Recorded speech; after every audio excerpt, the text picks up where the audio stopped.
Bonjour à tous et bienvenue dans le décryptage du 3 avril présenté par Sasa. Aujourd'hui, je vous propose la dernière partie de l'entretien avec Alex Desmulles sur son mémoire de master à Sciences Po Lyon intitulé « Souvenirs du pays de Dieu, ambition, plan et échec de la reconquête de la Chine par le Kuomintang à Taïwan 1949-1979 ». Et nous allons enfin parler du choix de cette chanson « Ta zai gui xiang de lu shang » interprétée par Li Jianfu, que nous avons choisi pour le jingle de cette série. Car aujourd'hui, Alex Desmulles nous parlera surtout du déclin du projet de reconquête qui est désormais bel et bien enterré, même si pour la première génération de Waishang jeunes, les continentaux venus à Taïwan après la Seconde Guerre mondiale et surtout après le repli du régime de la République de Chine, ce n'était pas forcément un rêve facile à laisser derrière soi.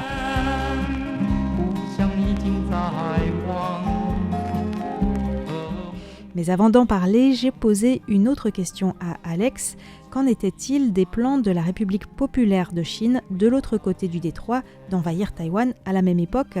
Bien que cela n'était pas au centre de son mémoire, sa réponse nous apprend quand même beaucoup de choses intéressantes et assez méconnues.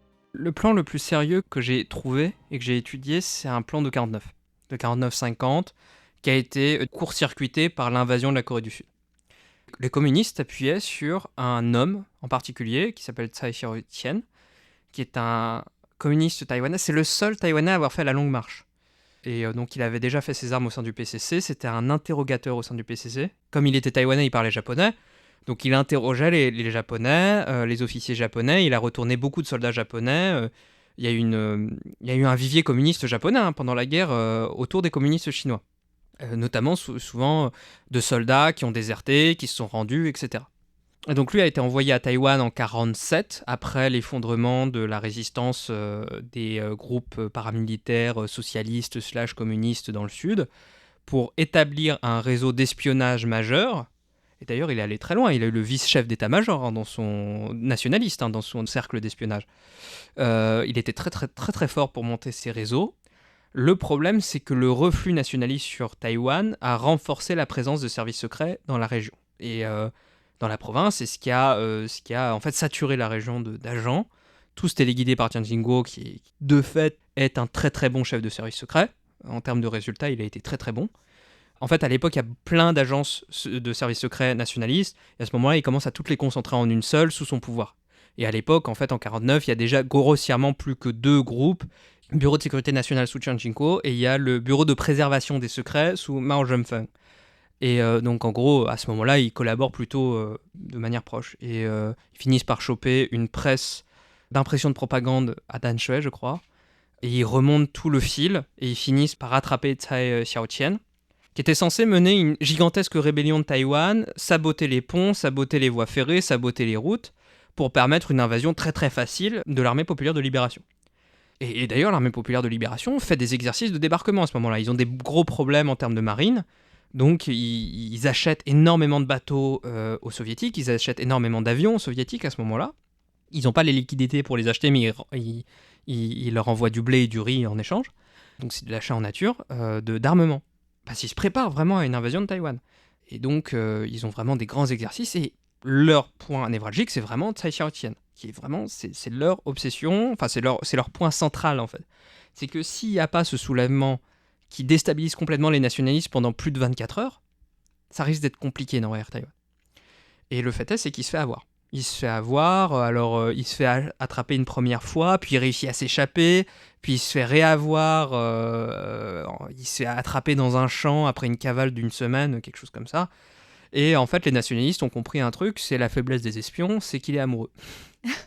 Et donc, ils lui proposent, écoute, tu balances tout ton réseau, on te protège, on te donne un grade dans l'armée nationaliste, dans les services secrets, et on te laisse te marier. Mais il a craqué. Il a craqué, du coup le réseau s'est effondré. Les communistes se disent, on peut quand même tenter, on va quand même tenter. Ils préparent toujours leur barge de débarquement, leur armée, etc. à un débarquement. Ils ont un plan très très poussé. Ils ont plusieurs conférences à Nankin, assez symbolique, Nankin qui est l'ancienne capitale nationaliste. Ils ont plusieurs conférences à Nankin pour préparer l'invasion de Taïwan. Et en fait, tout est court-circuité dans l'été 50, quand Kim Il-sung envahit la Corée du Sud. À partir de septembre, octobre, quand Kim Il-sung commence à subir la contre-offensive sud-coréenne et des Nations Unies, le projet est abandonné. Et en réalité, c'était pas le centre de mon mémoire, donc j'ai pas vraiment beaucoup cherché, mais j'ai pas trouvé d'autres plans. Enfin, il y a sûrement eu des plans. Ils ont sûrement continué à planifier une potentielle invasion sans jamais la penser sérieusement jusqu'à aujourd'hui, en fait, jusqu'aux années 2000. Parce qu'aujourd'hui, il y a quand même une asymétrie dans le sens où ce projet du côté de la République de Chine de reconquête n'est plus à l'ordre du jour, alors que du côté chinois, ils n'ont jamais abandonné cet objectif. S'il n'y a pas forcément de préparation militaire, ça ne veut pas dire non plus qu'il n'y a pas de préparation politique et mentale. Parce que le slogan « Women Idinya Jiefang Taiwan », donc nous devons absolument libérer Taïwan, c'est l'équivalent communiste du Fangong Daluchu des nationalistes. Donc il faut contre-attaquer sur le continent. Donc c'est deux slogans d'invasion de Taïwan d'un côté et d'invasion du continent qui sont en miroir, qui sont utilisés de la même manière, dans la même propagande. Peut-être un peu plus intense chez les nationalistes parce qu'eux, ils sont vraiment dans une logique de « on va contre-attaquer très très vite ». Les communistes, ils sont pas dans la même position que les nationalistes. Les nationalistes, c'est un gouvernement qui est limite en exil. Ils sont sur un territoire minuscule par rapport à ce qu'ils étaient en train de contrôler. Ils ont très très peu de moyens, alors que les communistes ont un pays gigantesque à administrer, à contrôler. Et jusque dans les années 60, en vérité, la première obsession de l'armée populaire de libération, c'est l'éradication des résistances. Donc dans le Guizhou, chez les Hui, au Xinjiang, et puis même dans d'autres territoires, en Mandchourie notamment, il y a beaucoup de résistance d'agents de la CIA. Il y a des agents de la CIA qui partent là-bas pour faire péter des ponts, etc. L'objectif des communistes a été vraiment la défense. Parce que, en fait, ils comprennent un truc simple, c'est que la 7e flotte américaine est dans le détroit. La 7e flotte américaine est dans le détroit jusqu'en 79. Elle protège Taïwan. Et s'il y a bien un cas de figure où les Américains vont s'ingérer dans un conflit entre communistes et nationalistes, c'est une invasion communiste de Taïwan. Parce que c'est dangereux pour leurs intérêts. Et que donc, la 7e flotte va intervenir s'il y a un risque majeur d'invasion communiste de Taïwan. Et la flotte, c'est le parent pauvre de l'armée populaire de libération. Donc ils ne sont pas dans la capacité de le faire. Ils privilégient plutôt des coups de pression sur les Américains, sur d'autres théâtres. Le Vietnam, par exemple. Ils vont soutenir énormément Ho Chi Minh, le Pathet Lao au Laos, les Khmers rouges au Cambodge et le Parti communiste en Birmanie. Pour mettre la pression sur les États-Unis, qui sont très présents dans la région via la Thaïlande et via le Vietnam Sud. Et via Taïwan aussi, en fait. C'est la stratégie communiste chinoise, c'est de jouer complètement le jeu de la stratégie des dominos des États-Unis, en fait. C'est de pousser le plus possible les dominos pour que les Américains s'embourbent partout, jusqu'à ce que ils soient débordés et qu'un jour ils finissent par soit jeter l'éponge, soit être en incapacité de défendre correctement leur territoire. Ça s'est pas exactement terminé de cette manière-là, parce que de fait le domino vietnamien est tombé, emportant avec lui le Laos et le Cambodge, mais c'est pas allé plus loin. Venons-en maintenant au déclin du projet de reconquête de la Chine par le régime de Chiang Kai-shek à Taïwan. Nous avons appris dans les précédents épisodes de ce décryptage que le principal projet militaire, Gloire nationale, a décliné en même temps que la santé de Chiang Kai-shek. Son fils, Jiang Jingguo, lorsqu'il était président, a maintenu la position de son père sur le fait qu'il ne pouvait y avoir qu'une seule Chine. En revanche, il a progressivement commencé à abandonner l'objectif de reconquête. Et cela s'est fait dans un contexte bien particulier. Il théorise ça en parlant à un moment dans un discours au milieu des années 80 d'une nécessité de recalibration en fait, des priorités de l'armée de la République de Chine pour arrêter d'être sur le pilier de l'offensive et établir un pilier de la défensive. Et en gros, avoir ces deux piliers-là. En réalité, le seul pilier qui va vraiment être nourri, c'est le pilier de la défensive, parce que l'offensive est abandonnée. Cela dit, dans cette logique-là, Jiang Jingguo, et ça c'est peut-être une information toute nouvelle pour beaucoup des auditeurs, décide que la meilleure manière de protéger Taïwan, c'est l'arme atomique. Quel meilleur moyen, en pleine guerre froide, de se protéger que de développer sa propre bombe A? C'est la logique de la France, c'est la logique de la Chine, de l'Inde, du Pakistan, d'Israël. Taïwan veut être le 9e État à développer une arme atomique. Et ils vont y mettre les moyens. Ils vont établir un centre à... Alors, bon, il y a tout le développement économique, tout le passage du développement économique de Taïwan par Chiang Kai-shek avec les 10 grands projets, parce qu'il se rabat vraiment sur Taïwan, et donc il veut développer économiquement Taïwan. Mais ça sert aussi, ce but-là, de développer des moyens de défense locaux qui ne soient pas dépendants des États-Unis. Donc ils vont lancer 3 projets majeurs. Il y en a qu'un qui va aboutir au final. C'est le Chingguo, justement. C'est le surnom de cet avion. C'est un chasseur qui est encore en service dans l'armée de Taïwan, mais qui commence à être un peu vieux. Et alors cet avion-là, il est réfléchi dans une logique purement nucléaire. parce que, comme je crois que c'est le Rafale en France qui peut porter des armes nucléaires, le Chinko doit pouvoir porter des armes nucléaires parce que, bon, ça sert à rien d'avoir une arme nucléaire s'il n'y a pas de vecteur de lancement primaire. Un vecteur de lancement primaire, c'est l'arme principale que tu utilises en tant que nation pour propulser ton arme nucléaire. Aujourd'hui, la plupart des pays, ils sont sur des missiles longue portée, sur des sous-marins nucléaires. Donc, à la base, les nationalistes veulent développer un missile longue portée, qui s'appelle le Tianma, donc le cheval ailé. Enfin, c'est l'équivalent du Pégase dans les mythologies asiatiques. C'est un projet qui se développe très, très, très rapidement. J'ai pu interviewer la veuve d'un des spécialistes qui avait bossé sur ce projet-là, qui était parti aux États-Unis pour apprendre la balistique, en disant bien sûr non, mais on vient apprendre la balistique, c'est pour rien, c'est pour l'artillerie, c'est pas du tout pour les missiles. Et puis qui était revenu à Taïwan et qui avait travaillé sur ces usines, sur ce développement du Tianma. Les États-Unis sont intervenus, ont clôturé le projet parce que ça mettait en danger l'équilibre dans le détroit, selon eux, de donner des armes de longue portée à Taïwan et de facto en plus un missile à potentielle tête nucléaire. Le projet débutait en 1979, après la reconnaissance de la République populaire par les États-Unis. Il est développé pendant les années 80 et je crois que c'est en 83 où il le stoppe. Donc en fait, les nationalistes, depuis la débâcle de l'ONU, se disent qu'ils ont un problème d'armes défensives. C'est l'un des apports de Yan Jiagan, notamment, qui est président oublié de la République de Chine. Il lance le projet Chang'an, c'est le nom d'une ancienne capitale impériale chinoise, où en fait ils veulent pallier un déficit de missiles nationalistes. Et au même moment, ils commencent à développer l'idée d'une arme atomique. Donc là, on est dans les années 70 encore, et les États-Unis reconnaissent encore la République de Chine. Et donc, les États-Unis, pendant cette période-là, obtiennent que Taipei arrête son programme nucléaire, sauf que 79 arrive, la reconnaissance de la République populaire de Chine, les nationalistes se disent « mais on s'en fiche de ce que veulent les États-Unis », donc ils relancent leur programme. Sachant que c'est un programme qui est débuté depuis un moment, Chiang Kai-shek y pense en fait depuis très longtemps. Ils ont acquis un réacteur nucléaire canadien dans les années 60, et ils font du retraitement de plutonium depuis le début des années 70. Donc ils y pensent depuis un moment, l'arme nucléaire. En fait, ils y pensent depuis que les communistes sont en passe de l'avoir. Parce que les nationalistes ont été les premiers à savoir que les communistes allaient faire détonner leurs bombes, parce qu'ils faisaient des vols d'espionnage, etc. Et donc ce projet commence à aboutir dans les années 80. Et théoriquement, Taïwan est un pays du seuil nucléaire.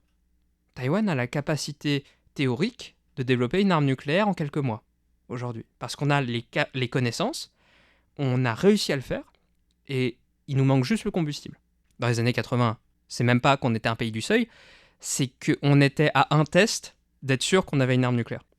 Ce test a jamais eu lieu parce que les États-Unis ont senti venir le coup du programme nucléaire très très vite après le retrait de leur reconnaissance de Taipei. Et du coup, ils ont envoyé des espions dans le programme nucléaire pour le saboter de l'intérieur. Il a fini par être rendu public par un des membres du projet qui a fait défection aux États-Unis en 88, ce qui a fait que tout le monde est tombé sur Taïwan en disant qu'il fallait mettre des sanctions sur Taïwan si on continuait à développer l'arme nucléaire. Au final, c'est Lee Teng-hui qui a fini par abandonner l'idée d'une arme nucléaire. Mais ce qui se dit du côté des chercheurs, c'est que pourquoi les États-Unis ont fait faire défection à ce chercheur et ont fait faire fermer ce programme par la publicisation de ce programme, c'est parce que Taïwan était en train de rechercher un terrain de test. C'était le premier pas. Pour résumer, Jiang Jingguo a cherché à développer l'arme nucléaire non pas dans un objectif d'offensive comme le souhaitait son père Chiang Kai-shek, mais dans un objectif défensif. Bien que Taïwan ait montré ses capacités dans ce domaine, ce projet a été arrêté en 1988 sous Lee Teng-hui en raison de la pression américaine. Selon Alex Desmules, ces développements autour du nucléaire ont été un effet secondaire du repli défensif opéré par Jiang Jingguo. Mais il a encore fallu attendre quelques années sous la présidence de Lee Teng-hui pour que l'abandon de l'objectif de reconquête de la Chine soit officialisé. De jure, le gouvernement nationaliste abandonne la reconquête militaire du continent en 91, dans un discours de Lee Teng-hui. De fait, il l'abandonne en 72 quand le projet Gloire nationale est éteint.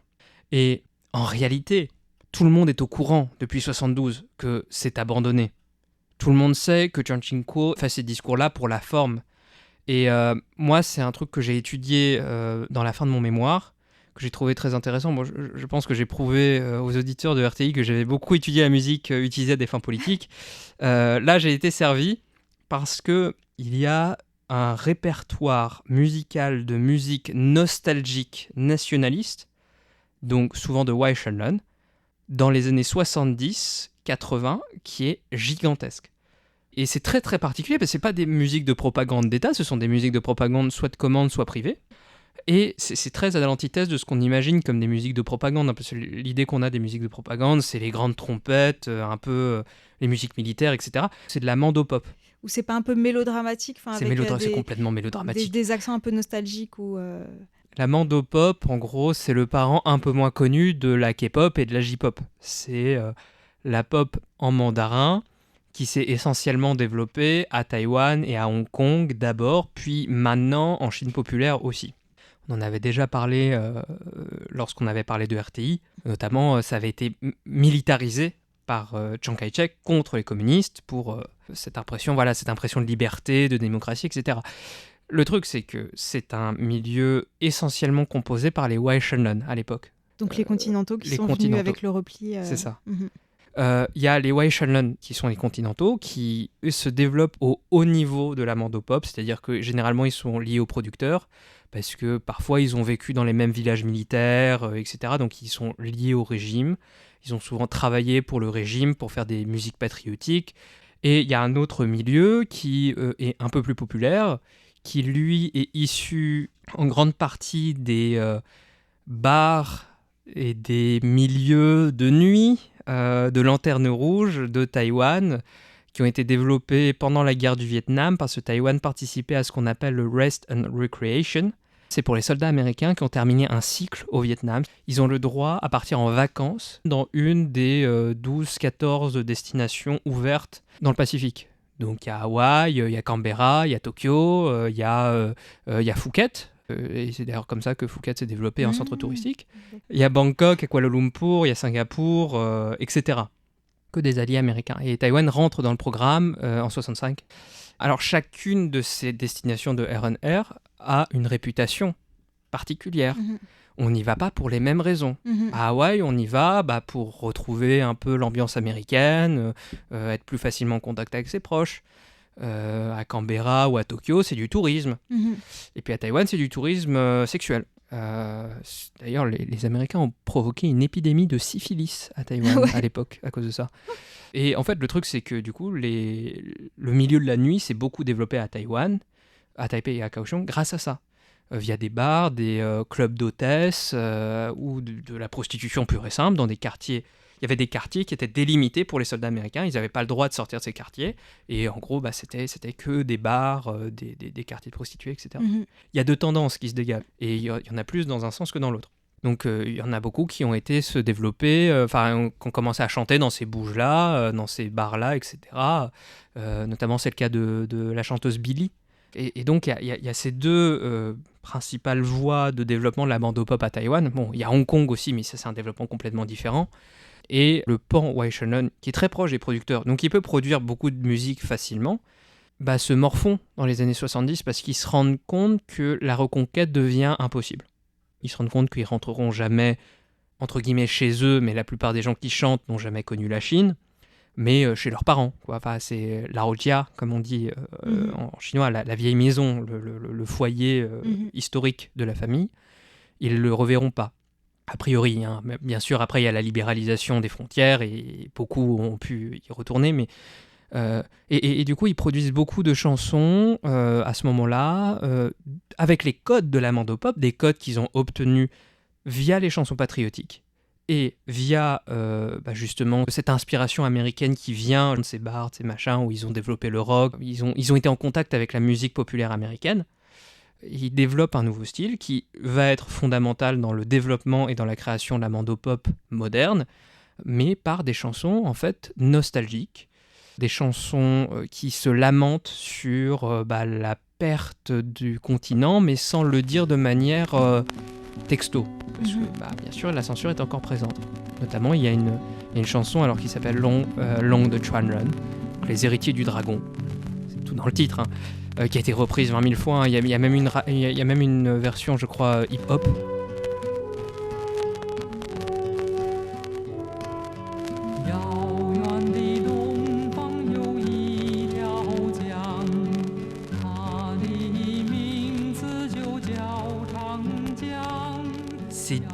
En fait, ça se voit que c'est dur en fait à avaler comme pilule, de dire la République de Chine n'ira pas sur le continent. Militairement, on n'y retournera pas. Sachant que c'est des gens qui ont été bercés dans cette propagande depuis qu'ils sont gamins.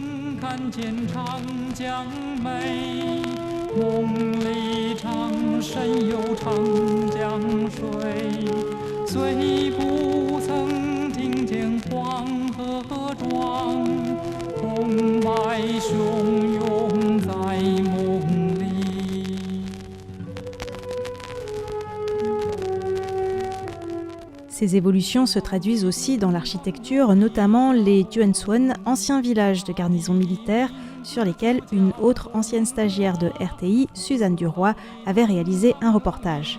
Construits à la va-vite pour loger les soldats du Kuomintang, le parti nationaliste, et leurs familles lors du repli à Taïwan, ils se sont peu à peu vidés et aujourd'hui, seuls quelques-uns ont été préservés comme témoignages historiques ou pour d'autres utilisations. Mais on trouve encore des traces jusqu'à aujourd'hui de cette volonté de reconquête du continent. Même si cet objectif n'est plus d'actualité, à Taipei par exemple, de nombreuses rues portent encore le nom de grandes villes chinoises. Dans les années 1970-80, lorsque les Taïwanais et en particulier les Waishengzhen, les continentaux, ont réalisé que l'objectif de reconquête de la Chine ne se ferait pas, comment l'ont-ils ressenti ? J'ai pu interviewer peu de personnes de la génération qui auraient pu reconquérir le continent. La plupart des personnes que j'ai interviewées sont nées dans les années 70, 60-70. Ils ont connu une enfance paramilitarisée. Moi, une des questions que j'avais en entretien, c'était est-ce que le slogan « Fangong Ta Lu », donc « on va contre-attaquer sur le continent », en français dans le texte, ça vous dit quelque chose ? Tout le monde a immédiatement commencé à fredonner une chanson. Cette chanson, c'était une chanson qu'on apprenait aux gamins. Et ça, c'est resté. Et même si ces gens-là, il y a des nationalistes, il y a des indépendantistes dans le lot, j'ai un peu de tout le monde. Il y a des gens qui ont été militaires, il y a des gens qui n'ont jamais mis les pieds dans l'armée. Tous ont cet hymne dans la tête. Il y a eu un matraquage mental là-dessus, qui est clair.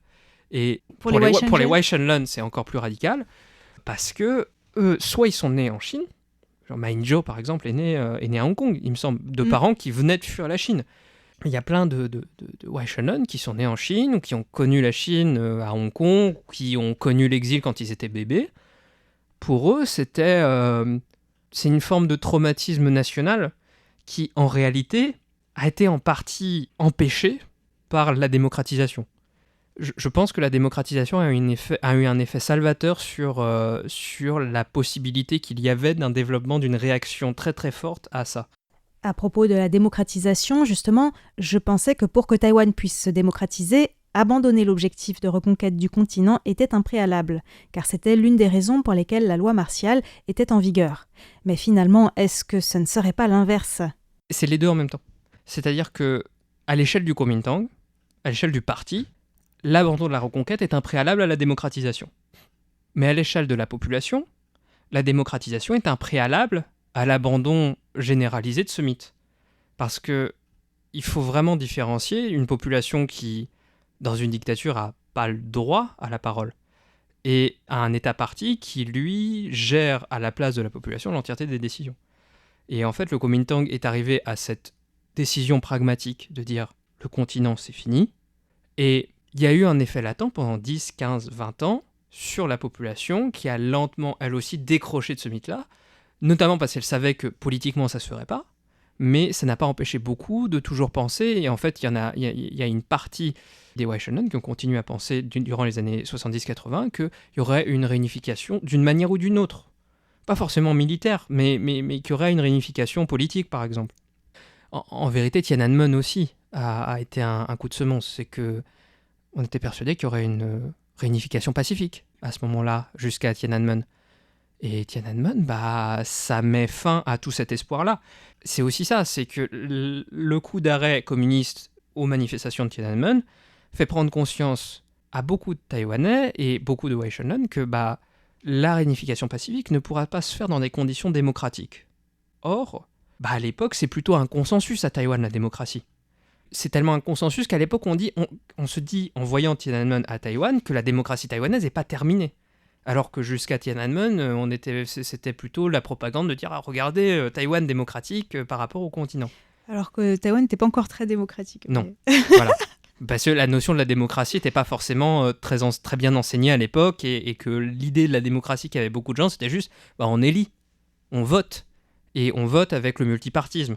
Il n'y a pas que ça, bien sûr, dans une démocratie. Et en fait, c'est Tiananmen puis les listes sauvages qui ont été menées notamment par une jeunesse benjeune, qui ont fait remettre en question l'état de la démocratie taïwanaise et les concessions qu'il fallait continuer à faire. Et en fait, du coup, comme tous les Taïwanais, y compris les Waishanen, se sont concentrés sur deux choses, le développement de la démocratie à Taïwan et le développement de liens économiques avec la Chine, ça a été un peu patché. Il n'y a pas eu un traumatisme aussi résonnant que quelque chose qu'on aurait mis sous le tapis et qu'on n'aurait pas traité. Parce que de fait, ça a été traité et les gens ont d'une certaine manière pu faire leur deuil au travers de la démocratie. Notamment en faisant des chansons, en agissant pour le commerce entre les deux rives, ce genre de choses.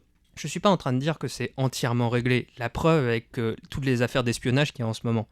Notamment les généraux, c'est un lieutenant général, je crois, qui a été arrêté pour espionnage, je ne sais plus.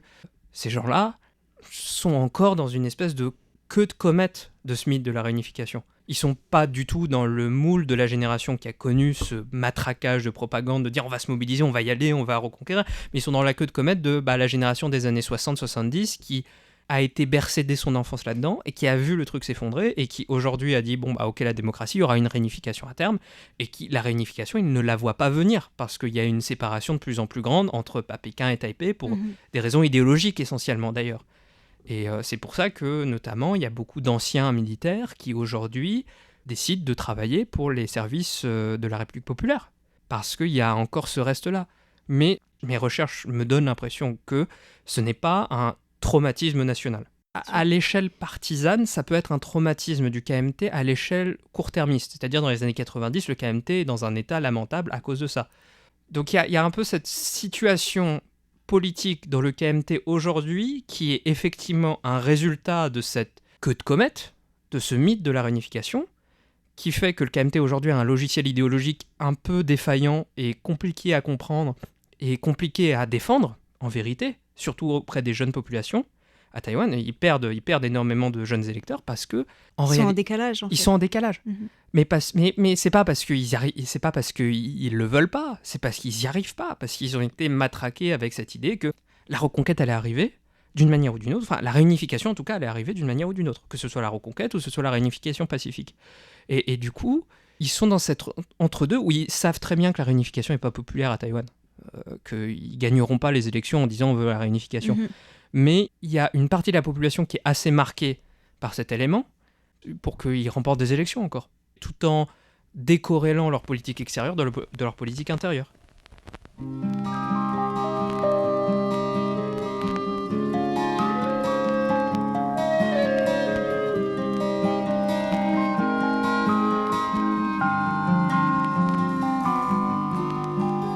Et c'est ainsi que s'achève cette série de 5 décryptages aux côtés d'Alex Desmulles. C'était un plaisir de l'écouter nous parler de ces pages assez méconnues de l'histoire de Taïwan et de la République de Chine. Il a parlé d'histoire, mais aussi de géopolitique, de stratégie militaire, de politique et même de musique. Un entretien vraiment très riche. Encore un grand merci à Alex Desmulles d'avoir pris le temps de présenter son travail de recherche et de l'avoir rendu accessible aux auditeurs et auditrices de RTI.